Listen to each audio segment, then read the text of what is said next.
Is it worth visiting Auroville?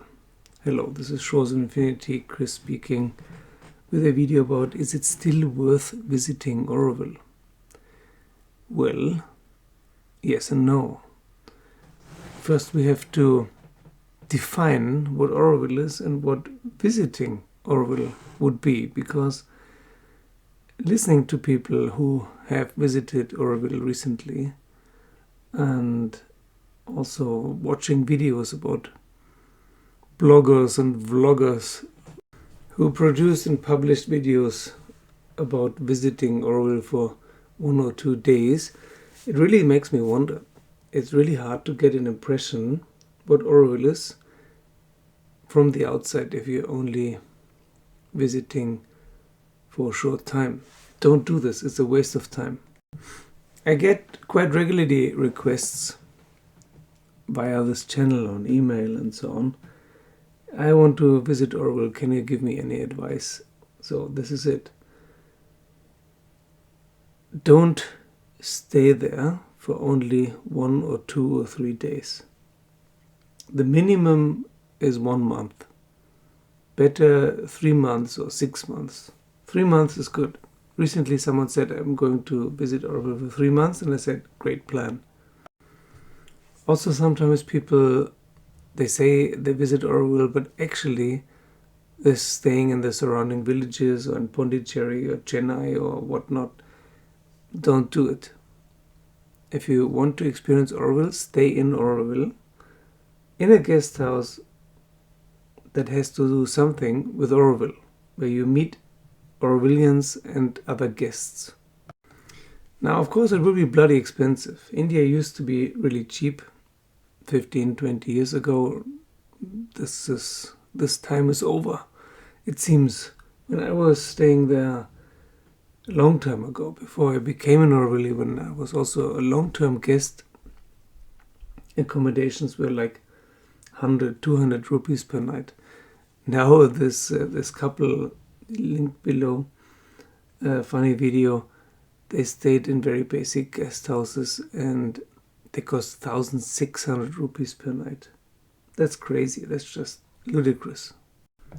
So unfortunately, it's not cheap anymore to stay in Auroville, it seems. But you have to. Still, you have to stay in Auroville. There's an information where you can ask. It seems to be totally overrun also. That also didn't used to be the case. There's a community mentioned called Sadhana Forest. I know the guy, a really nice couple who started this. And it seems to be overrun by visitors by now. The poor guys and girls. Yeah, that's probably a big difference to back then. The masses of visitors, which is being intensified by the government influence right now. It seems they want Auroville to be some kind of poster child. So I think it's too much. Too many visitors. 1 day or 2 day visitors. There is the danger of it becoming some kind of zoo. That is why you should always avoid, if you meet people who are living there, citizens of the city who live and work there, if you ever meet some of them, probably they're going to hide because they hate being asked superficial questions like how long have you been there and so on. This zoo kind of questions. So don't ask these questions. Ask them anything about spirituality, enlightenment, Sri Aurobindo, whatever, but don't ask them Auroville questions, especially not how long have you been living here already, and what are you doing here, and why did you come here? Everyone who's living in Auroville has heard these questions thousands of times and is really sick of them. Speaking about sick of them, this video, which I attached the link of below, is very green. There's these 2 green people visiting Auroville and finding only green stuff. So of course what you bring into the visit, you will have mirrored initially. If you stay longer, you will encounter other stuff. Auroville has a very large green aspect, and more than 20 years ago I found this very attractive. Now I would probably run away screaming. If you're centered in green and looking for a way to move onward to yellow, spell dynamics speaking, or from yellow to turquoise, Auroville is a good place. If you're already centered in turquoise or coral, I doubt it. Green can be very would-be holy, kind of.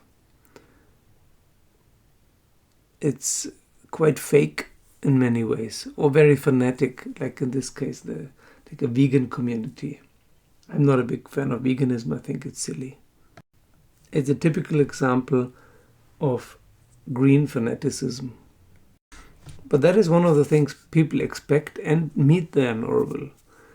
You have sustainable planting and farming and reforestation. You have vegans and vegetarians and meditation classes and dance classes and alternative medicine and alternative music and alternative arts and alternative this and that. It's green, it's mostly green. And while green is necessary to get away from blue and orange, it also becomes pretty boring after a while. People get stuck in green and think they're getting anywhere, but actually they're not. And then there are those who only want to visit Matrimandir, the meditation hall, that everyone is trying to get pictures of, also in that video below. Yeah, from an architectural point of view, it's great. To meditate inside is also great. But this is not Auroville. It is a tiny aspect of Auroville. How do you get to know Auroville? You have to participate in something. If you go there as a visitor, you will be treated as a visitor. If you go there as a participant, you might be treated as a participant. Offer something or work somewhere for free, of course. Get to know the people, get to know the place. Involve yourself.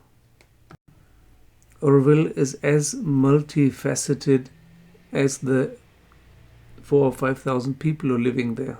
So there are 4,000 or 5,000 different aspects of Auroville. It looks like a forest with a few buildings in there, but it's actually a huge, very complex community. And if you have ever been thinking about visiting it, do it now, because it's changing fast now into a very weird direction. It used to be the only anarchistic spiritual community in the world. First of all, usually anarchism and spirituality don't go together well, but in this case they do, because you need a common goal. Anarchism only works if you have a common goal, and this common goal has been set by Sri Aurobindo and the mother with the integral yoga.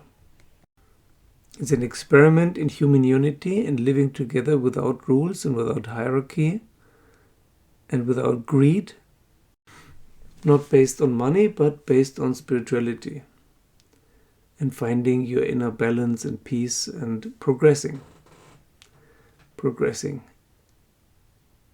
transforming. And it is a place where you can and will be transformed the longer you stay. You will be challenged and things will happen inside a lot. It's a very good place for introspection, for looking inside. It's also a place of power. There are many, many power lines. I'm not talking about electricity here. More like ley lines, Indian ley lines. They're crossing in Auroville. It's a very strong place of power. So everyone who will stay there will be pushed to their limits so that transformation can happen. And only a country like India could have allowed something like this. India is a very special country. It's a lovely country, full of controversy, but still it's very, very, very special and has a very holy feel to it, which often people notice as soon as they exit the plane. And out of respect for Sri Aurobindo and the mother, Auroville has been allowed to walk its little bit wobbly few first children's steps of the first few decades quite free and unfettered.